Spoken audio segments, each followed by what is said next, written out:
recibimos al doctor Emmanuel Esquea Guerrero, un político de larga data y de amplia dilatación en el sistema político dominicano, a propósito de que tenemos una situación convulsa en este momento y que va a seguir siendo convulsa por varios meses más, hasta que Dios diga que esto tiene que tranquilizarse y que los plazos se cumplan. Pues bueno, queremos tener la opinión y una conversación con don Emmanuel Esquea, un hombre que ha tenido una participación muy activa en redes sociales y en diferentes medios de comunicación, porque a pesar de que no milita en este momento en un partido político, pero no ha dejado de darle material a sus seguidores. Doctor, bienvenido, buenas tardes. Buenas tardes, Yolisa, muchas gracias, Emil, Milagro, Aníbal y a todos los amigos radioyentes. Les deseo buenas tardes. Un placer tenerle por acá. Nosotros lo seguimos, como le decía ahorita, en el Twitter. Veo que usted pone comentarios muy cortos, se limita a sus 140 caracteres, aunque ya hay más, pero siempre muy puntuales. Y siempre hay algo detrás que me llama la atención. Y quiero comenzar por ahí, por algo que vi el otro día que usted estaba comentando sobre todo el tema de las elecciones y todo este tema del cuestionamiento al proceso, la misma legitimidad y credibilidad de los actores que arbitraron el proceso. Entonces, partiendo de toda esa temática, yo quisiera preguntarle qué opinión le merece a usted, teniendo nosotros las elecciones a la vuelta de la esquina, las generales, qué opinión le merece a usted que debemos nosotros hacer con el tema del voto automatizado. Todavía no hay auditoría, esa sombra está ahí todavía, hay mucha duda. ¿Deberíamos de mantener esto o deberíamos de volver a lo que teníamos? Mira, en lo personal, yo soy de la vieja guardia. Okay. Yo prefiero el voto manual. El voto automatizado podrá tener sus ventajas, pero tiene sus riesgos también. Y este proceso electoral sirvió para demostrarnos cuáles son los riesgos que hay. Porque cierto o no, los reclamos que se hicieron, pero independientemente de que sucedieran o no, eran posibles. Porque según los que saben de eso, no es imposible detectar una transmisión en el camino de modificarla. No es imposible tampoco agarrar una máquina computadora y introducirle un programa que dé el resultado que yo quiero. Entonces, te puedo hacer una anécdota. Mira, en una oportunidad yo recuerdo, en el año de 1986, en el PRD, 86 no, perdón, en el año 2004, cuando Hipólito quería reelegirse. Finalmente, después de mucha lucha, Milagros, Fello y yo. Lo que fue en principio la corriente unitaria, que empezó con 9 y terminó con 4. Sí, exactamente. Acordamos con la gente de Hipólito de que íbamos a ir a una convención con una condición de que él tenía que sacar más del 50%, que la llamamos una comisión plebiscitaria.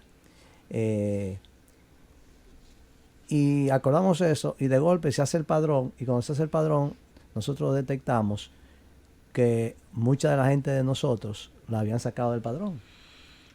Y cuando vamos a hablar cuando hablamos con los técnicos, la explicación que me dieron fue la siguiente. Lo que pasa es que sin darnos cuenta le dimos una tecla y todos los que tenían 2 apellidos lo sacaron. Oye eso. Oye, ¿qué explicación nos dieron? Ahí fue que nosotros decidimos no ir. Increíble. Y le hicimos una carta y por diciendo nosotros no vamos, esto es una vagabundería. O sea, fíjate qué sencillo. Le dieron una tecla y todo lo que tenían 2 apellidos lo sacó el programa. Sí. Pero no, si nosotros no hubiéramos hecho esa inspección primero, nos cantan bingo. Entonces, lo que quiero decir con eso es que los sistemas automatizados son susceptibles de que tú le introduzcas cualquier programa que no sea el predeterminado, ¿verdad? Y por eso solo 6 países en el mundo lo utilizan. Por eso, entonces, una gran minoría usa eso. A mí no es del todo confiable ese sistema. No totalmente, algunos condados. Alemania lo descartó por poco seguro, Francia también, Dinamarca también, Sí, Holanda, que fue el primero, lo Y descartó esos son por los poco países seguro. desarrollados. Gracias. No, en Estados Unidos sí lo usan, no sería en su minoría, pero bueno, Pero la aquí no sería alternativa, ¿cuál problema sería, tampoco doctor? si se hubieran auditado los equipos? No ¿Qué? estaríamos hoy hablando de un Sí, dolor de porque cabeza. negarnos a la tecnología como porque pueda manipularse, pero igual A mí no me gusta en un eso. momento determinado Sí, porque de la tengo que quedar. historia Sí.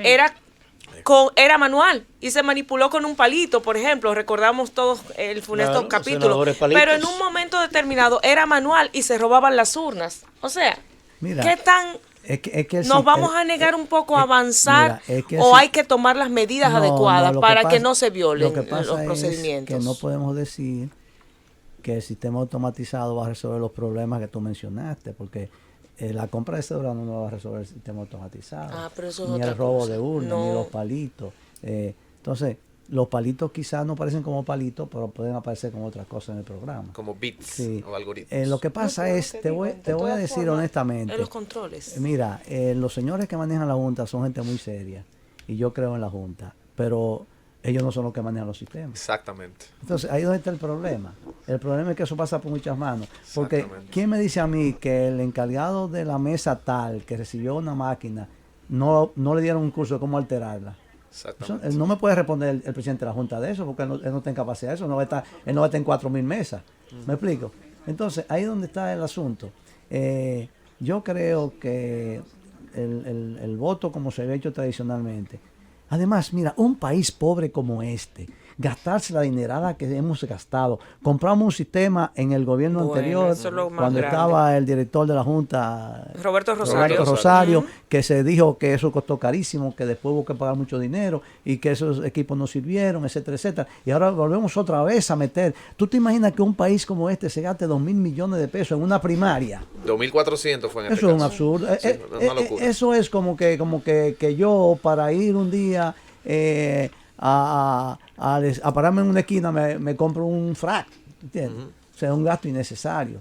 Entonces, todo es porque queremos ponernos a la altura de los países civilizados. Bueno, pero vamos a comenzar a ponernos a la altura de los países civilizados. Vamos a tener una justicia independiente. Vamos a corregir el sistema electoral que tenemos. Felizmente se quitó el arrastre, pero porque lo quitó el tribunal, ¿entiendes? Porque Esa no todavía era los la legisladores intención estaban de pensando los en eso. legisladores. Entonces, vamos a pensar en mayores controles en el gasto público, vamos a dejar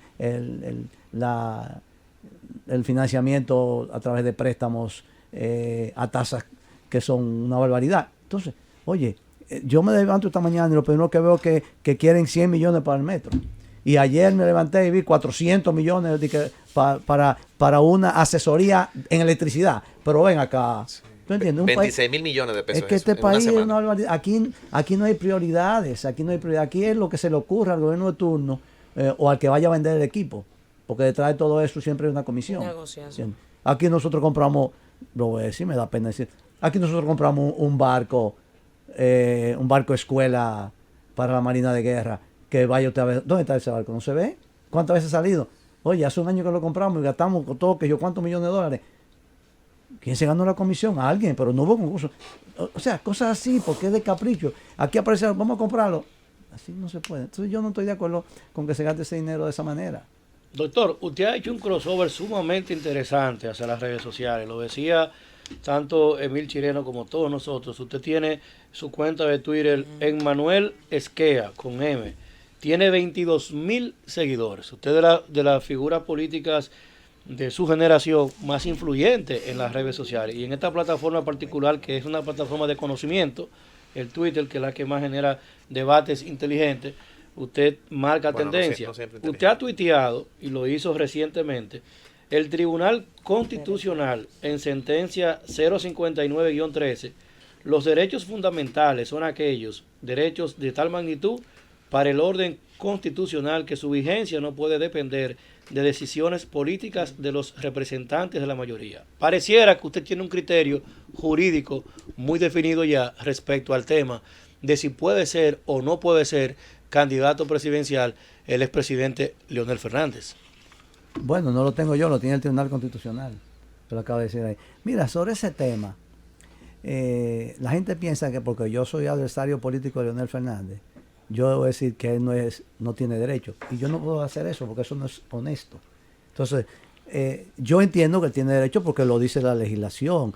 Aquí se han inventado que la ley 3318 y la ley 1519 lo prohíben. Pero todo lo que dice ahí queda desmentido con esa sentencia que tú acabas de leer ahí. Mira, los derechos fundamentales son unos derechos que no pueden estar sujetos al capricho de una mayoría política, que es lo que está diciendo esa sentencia. Y lo vimos nosotros. Esas dos leyes se aprobaron en el Congreso con una mayoría política. Es más, ni siquiera con una orden de Danilo.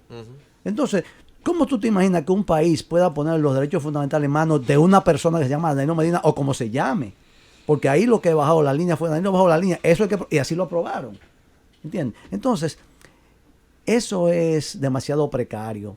En un país civilizado como pretendemos nosotros, con una tecnología de punta en materia de elecciones, no puede caer en ese tipo de deterioro institucional como hacemos nosotros. Mira, para darte una idea, aquí se aprobó una ley sobre el notariado. Y esa ley, los banqueros fue que dieron la alerta después que la ley se había aprobado, que esa ley no ahora modificaron recientemente. Sí. Es decir, que Como los las dos leyes, la legisladores del no están en su partido asunto. No. Los legisladores no están en eso. Los legisladores Y están así han pasado decenas de leyes. Inclusive la ley de partido. Exactamente. Entonces, y la ley electoral, y que la le han ley electoral. encontrado bastante. Entonces, definitivamente lo que quiere decir el Tribunal cortapisas. Constitucional ahí, que los derechos es una cosa tan importante como los derechos fundamentales, que dice ahí que es un asunto de alto interés constitucional, no puede estar en manos del bebé de una mayoría política a determinado momento dado, ¿entiendes? Que por ventaja y por intereses particulares te cercena unos derechos fundamentales. El derecho de ser elegible es un derecho muy respetado, señores. Antes de esta Constitución, es más, desde la Constitución del año 1844, eso está en la Constitución Dominicana, eso no se lo inventó Lionel, eso está en la Constitución desde el año 1844, pero no vino de ahí. Eso lo asumió la Constitución Dominicana de la Constitución americana, de la Constitución francesa, de la Constitución haitiana inclusive, y que fueron las que nosotros cogimos de modelo en ese momento, aunque la española de Cádiz también nos sirvió en algo, pero en ese aspecto la española era una constitución monárquica. Sí, claro. Pero, doctor, esas dos leyes particularmente no fueron consensuadas por todos los partidos políticos representados incluso en el Congreso. El tollo salió de todo. O sea, hoy vemos que está afectando incluso el proceso político actual, pero no fue una ley consensuada. Por eso dice la sentencia que no puede estar sujeto a la voluntad de una mayoría política. Ya tú lo dijiste. No, es verdad que hubo... No importa el color, es una mayoría política. Sí, una mayoría política. Sí. Porque ese es el problema. El Congreso forma unas mayorías que le dan la espalda al pueblo. Son una mayoría que responden Que a se intereses. protege a ellos Ay, Se protegen mismos. ellos. Y a veces Parece responden al hombre asociación del de malhechores. maletín. Al hombre del maletín. Fíjese con el artículo que le prohibía a los ciudadanos hablar mal de los políticos, como ningún representante de la oposición dentro del hemiciclo Advirtió eso. hizo advertencias Sí. respecto de ese artículo. Todos hicieron muti Claro, porque les beneficiaba a les todos en beneficiaba. común. Para eso que está la justicia. Lo cual Para no eso es- que está la justicia. por eso el Tribunal Constitucional, que ha venido haciendo un buen papel, Sí. cercenó esa disposición. Ha porque tenido eso que es un enderezar absurdo. muchos entuertos. Sí, entonces es el problema. Entonces cada día están haciendo que el Tribunal Constitucional tenga mayor razón de ser, porque ese Congreso lo que está es aprobando leyes cuestionadas y cuestionables. Sí, eso es muy cierto. Y lo que está llamado a ser el guardián de la Constitución es precisamente garantizar la voluntad del soberano, que es el pueblo, plasmada en el texto constitucional, que se vulnera cuando las mayorías políticas, como bien dice el TC y usted repite ahora, aprueban leyes que definitivamente vulneran nuestros derechos. Estamos ahí muy de acuerdo. ¿Cómo ve usted el panorama político en las elecciones venideras? Indudablemente que ha habido una reconfiguración reciente. Estamos en el proceso todavía de ver cómo será esa reconfiguración, pero la ha habido con esta crisis del Partido de la Liberación Dominicana. ¿Qué cree usted en términos de la composición? Comencemos con el Congreso, donde hay una evidente mayoría del Partido de la Liberación Dominicana. Y Aplastante y evidente. sí. ¿Qué cree usted que va a pasar? ¿Usted cree que habrá una reconfiguración del balance de fuerzas en el Congreso Nacional el año que viene? Bueno, no el año que viene, desde ahora se plantea, porque los legisladores de Leonel Fernández ya no harán causa común con los legisladores de Danilo. entonces ya hay una recomposición de fuerzas. Fíjate que surgió un nuevo bloque, el bloque de la fuerza por el pueblo, algo así, que se llama, un nombre raro que quiere decir Leonel Fernández presidente. Eso es un absurdo, eso es una barbaridad. Comenzar un país, un partido político en el siglo XXI con las siglas del candidato presidencial y del líder. Ese es un culto a la personalidad, eso es stalinista. Es una barbaridad que Leonel Fernández, que priva en, su partido en demócrata, en civilizado, en todas esas cosas, institucionalista, sale con eso, a este pueblo. Eso es una aberración, eso es un retroceso. Y no es la fuerza del pueblo que se llama. Ese no fue el nombre que registraron. Las siglas, ¿cómo son? LFP. Pero que además, eso es un plagio. Eso es un plagio porque el Partido Dominicano de Trujillo tenía como eslogan rectitud, libertad, trabajo y moralidad, que significa Rafael Leonidas Trujillo Molina. O sea, eso es un absurdo. Es una barbaridad. ¿Tú quieres que te haga una anécdota? Le voy a hacer una anécdota. Claro. Yo estaba en la Universidad de Estrasburgo, en Francia, haciendo un curso de Derecho Comparado. Y un profesor checoslovaco citó entre las aberraciones políticas que había en ese país, todavía Checoslovaquia era un país comunista.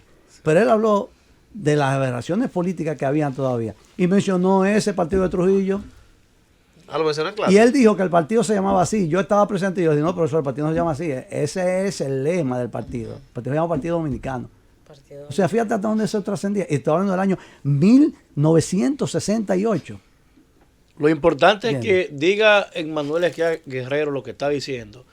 Coloca a una parte de ese electorado y de ese grupo político en mutis, porque el mismo Esquia Guerrero ha sido el que una parte, cuando dice que 300,000 votaron en el proceso por Leonel, lo acusan entonces de que él está a favor de un grupo.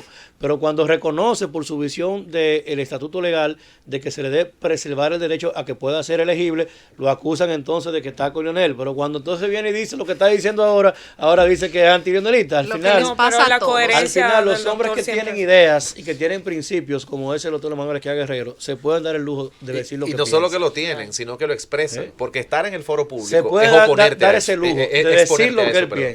Vamos a ir a una pausa breve, doctor Esquea, pero regresamos con usted en breves instantes. El gobierno de la tarde. Entonces, doctor, desde su punto de vista debemos coger tanto los equipos de las pasadas elecciones como los de ahora y echarlos al zafacón. O sea, usted no piensa que a eso se le puede sacar algún beneficio, ya que se hizo una inversión millonaria. Tenemos unas primarias que costaron 2.400 millones. ¿Qué vamos a hacer con esos equipos? Mira, yo no me opongo a que las cosas mejoren. Yo lo que hago es que manifiesto una realidad. Hubo un problema ahora aquí. Independientemente de que haya sucedido, como dije, el fraude o no, el fraude cibernético, pero el fraude de compra de cédula, eso se vio, lo dijo Participación Ciudadana, eso. Pero el sistema que yo entiendo más garantía ofrece al candidato es el sistema tradicional. Pero si el candidato quiere irse por ahí, como quisieron irse por ahí, se fueron. Ahora, el problema es que muchas veces nosotros queremos resultados diferentes haciendo la misma cosa. Bien. Bueno, pero yo pienso que eso es lo que precisamente se ha querido cambiar con el nuevo sistema. El hacer las mismas cosas, porque tradicionalmente este país los votos se contaban con las urnas, se contaban con la hoja física. Entonces, quizás lo que se viene cambiando es eso, pero tenemos la posibilidad de, como hizo la Junta al final del cuento, si usted tiene dudas, se le contaron los votos y lo físico tuvo que dar igual que lo que dio lo digital. Pero hay algo que es importante en la modernización. Ese lapso de tiempo que se daba antes, que usted recuerda las elecciones, cuán traumáticas eran, yo pienso que se vinieron a superar con la nueva metodología. Aun cuando yo pienso que se puede fortalecer, ¿cuáles son las dudas? ¿Cuáles son los parámetros? Es la auditoría que hay que hacerle a los equipos, amén. Que se le haga la auditoría, que se haga todo lo que se tenga que hacer, pero lanzar un país pobre como la República Dominicana, tanto dinero al vacío, es como que duele. Entonces, por eso yo no estoy a favor de eso, porque es un gasto innecesario. Porque, mira, el asunto es muy sencillo. Se habló del voto manual, y se dijo, o del conteo manual. Se dijo, oí a Leonel Fernández que pidió el 100%. La Junta dijo que el 10 presidencial y el 10 municipal. Después, cuando Leonel pidió el 100%, dijo que el 20 presidencial. Y Leonel entonces pidió el 50%. Y hubo la crisis. Y al final llegamos al ¿Y cómo no iba a haber una crisis si no podían ni ponerse de acuerdo? Claro, entonces, mira, déjame decirte algo, mira. ¿Cómo se hubiera evitado la crisis con el sistema este? Muy sencillo. Si yo hubiera sido la Junta. Ajá. Yo llamo a todos los candidatos. ¿Cuántos son los candidatos? 3, ok, mire. Cada uno de ustedes me va a designar un encargado de cómputo, pero un técnico. Y mire, entre ustedes 3 pónganse de acuerdo con el sistema. Cuando ustedes pongan de acuerdo, hacemos lo que ustedes quieren.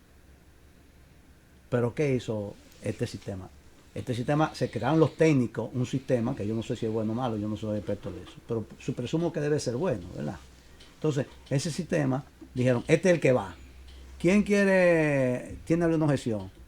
Bueno, vamos a revisar, ¿qué? Fueron los líderes políticos, y fueron los candidatos, y después llamaron a las universidades, y las universidades dieron su opinión.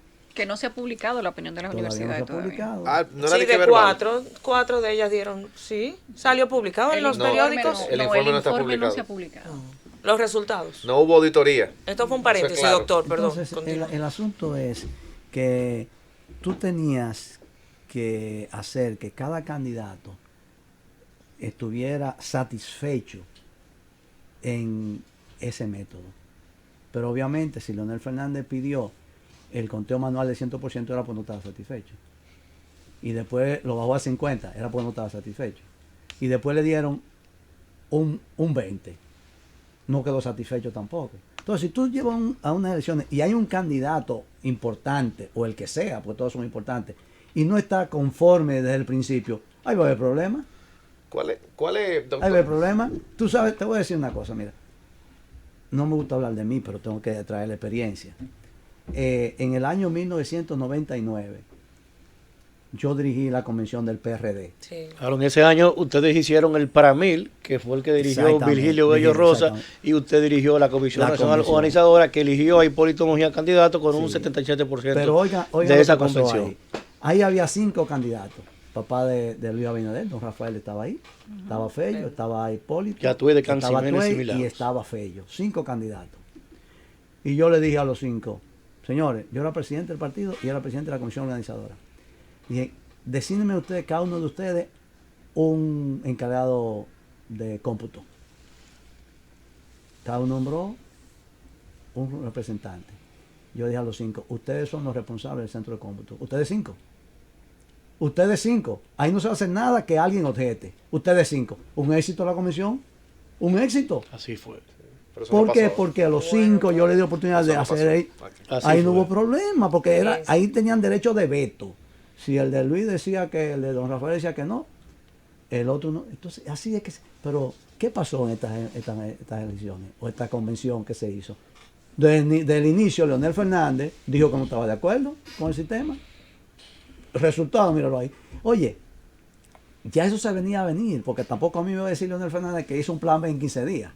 Este asunto de que la fuerza por eso, a mí que no me da con ese cuento. De que lo hice después, lo hice en 15 días. No, papá, eso estaba viejo. No lo hecho tenía antes. planeado. Eso es un plan B que estaba elaborado. Si pierdo, me voy. Y para yo irme tengo que inventarme algo. Pues eso es lógico. Si pierdo o si me hacen perder. O si pierdo, me voy. O me hacen perder, sí, eso es un buen entonces, ese es el asunto. Aunque registraron el Sí, nombre porque ahora, fue hace 3 días. Porque, No, doctor, porque yo el nombre sé- se registró hace como 3 decía días. el profesor, es Sí, que pero ya él eso- articuló un plan, Claro. obviamente jugó hasta el final creyendo que podía salir Claro. bien. Pero es que la crisis de Doctor, división del PLD se veía viniendo. O sea, y yo estoy seguro Y él que tenía eso su era algo plan. de las posibilidades. No, pero pero yo, esa crisis podía no darse si él ganaba. Bueno, como Claro, pero dijo el ex gobernador del Banco Central, o fue un milagro o fue un fraude lo que pasó ahí. Y ese tema, el tema estadístico, que está pasando en Bolivia, por como cierto. dice la comisión, Miren, o como señores, dice la comisión o a de lo la mejor OEA ni en fraude, Bolivia, a que lo- dice que técnicamente no hay forma alguna de que se le explique a la comisión de la OEA En en Bolivia. Bolivia Ujú. cómo pudo El cambio pasar de que luego de un trayectoria. 80% La de los tendencia. resultados computados y tramitados, ¿cómo es posible que se revirtiera una tendencia? Dicen Hace- en la OEA, yo me estoy hablando de aquí. Bueno, y Hace un después momentito. de la paralización de un conteo por 20 horas. Y por votos rurales. Votos en el rurales. interior, Eso en Bolivia. zonas remotas. Doctor, sureños e hace un indígenas. momentito precisamente hablaba yo particularmente de este trabajo que se publica hoy, donde Collado y Abinader son los más populares, y precisamente hacía la comparación de los datos, de los porcentajes que arroja hacia Leonel Fernández y Gonzalo Castillo, y dan prácticamente similares a lo que fue el conteo de las primarias. Entonces, ¿qué lectura tiene eso? Yo tengo una pregunta antes de eso, y quizás se concatenan ambas. Yo le pregunté cómo se reconfigura el plano en el Congreso. Usted dijo que ya se está dando por la salida de los diputados de Leonel Fernández, de su bloque, del PLD. Pero ¿y en el grado presidencial? O sea, ahora se está discutiendo mucho una gran alianza opositora, que por lo que hemos visto, el PRM, por ser el principal partido de oposición, antes de que ocurriera todo esto, pues probablemente estaría encabezándola. ¿Cómo ve usted la posibilidad de una gran alianza opositora, y cómo cree usted que afecta eso la permanencia o no del Partido de la Liberación Dominicana en el poder en las elecciones presidenciales? Bueno, respondo a Milagro primero.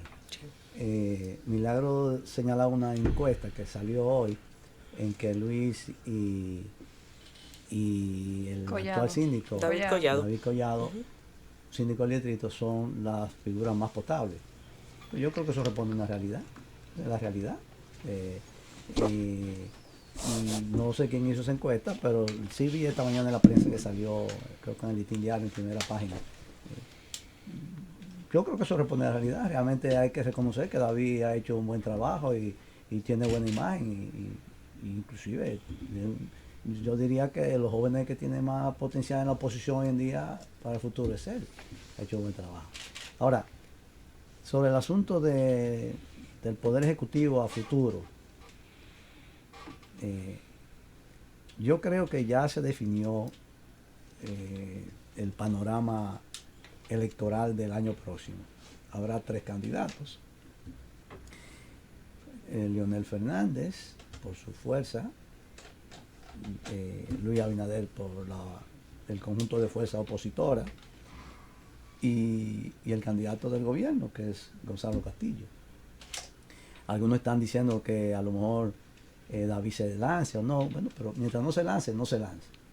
Vamos a hablar de lo que ha pasado hoy, ¿verdad? Si se lanza, pues otra cosa será. Entonces, obviamente, habrá, ya eso configura una segunda vuelta.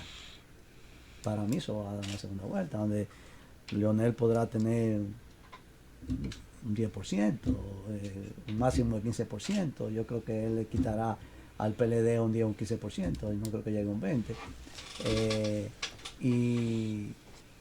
Y el gobierno, con todos los recursos que tiene, podrá llegar quizá a un 20%. Y el candidato ganancioso en primer lugar será Luis. No sé hasta qué punto vamos o pueda él llegar a ganar una primera vuelta, eso habría que ver, las encuestas todavía no hablan de eso. Pero lo cierto es que habrá 3 candidatos y habrá una segunda vuelta. Eso es lo que se ve hoy por hoy.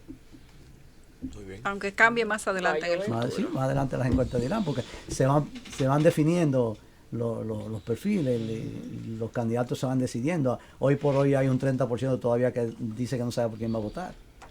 Y que lo manifestaron en las pasadas primarias. Exactamente. Ninguno estuvo muy alto. Sí. De Y la hecho, gente que se quedó en su casa para no 30%. votar fue muy alta también. La abstención sí. se manifestó. Doctor, gracias. Antes de irse, uno de sus seguidores le pregunta por Twitter que si usted es de Baní, que de dónde, que no deje de hacerle la pregunta. Mi madre era de Arroyo Hondo, yo nací en Las Calderas. Mi padre era de Samaná. Yo soy una mezcla de Banilejo con samanés.